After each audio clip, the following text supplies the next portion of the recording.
it actually isn't a post-apocalyptic movie. What it is it's a movie that starts really in the ape world, and in that sense, it's kind of the genesis of an ape civilization.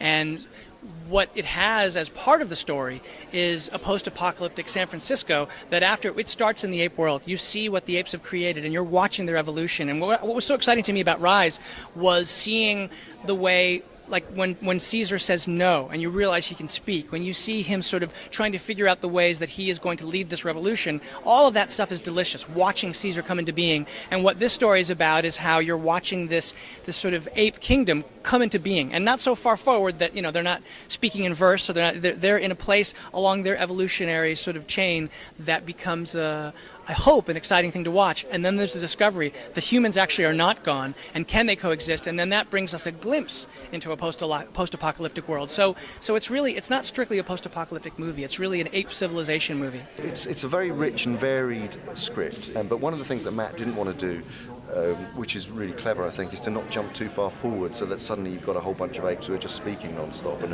who are articulate using speech. So it's all about, it really is finding the language in a very sort of prototype way. It's not so much physically demanding, but much more intellectually demanding. It's philosophically demanding. He is much more of an egalitarian ruler who listens to, Caesar really as a character is about empathy, because he grew up as a human being to a certain extent. He was brought up with human beliefs. The challenge of movies like this is to do the sort of grand scale story, which this is, but keep alive the intimacy of the characters, which for me is what matters most in a story. I mean, it's easier in one way in the fact that I've got, a real person there who is doing an amazing job of playing Simeon. And we're not just in a green screen. We're in a live location. We're out in the woods, or we're sitting in the car or something, which is extraordinary.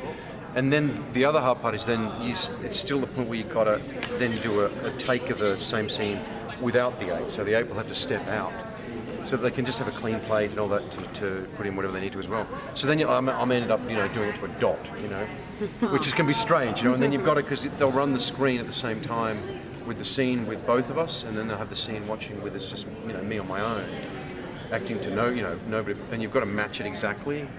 Like, your timing wise, if I'm down here, if I'm up here, or when I turn. It's quite tricky. Cloverfield 2, who knows? We talk about it every now and then. Obviously, JJ is very busy, and Drew's really busy, and hopefully we'll figure out, what we want to do someday and do it.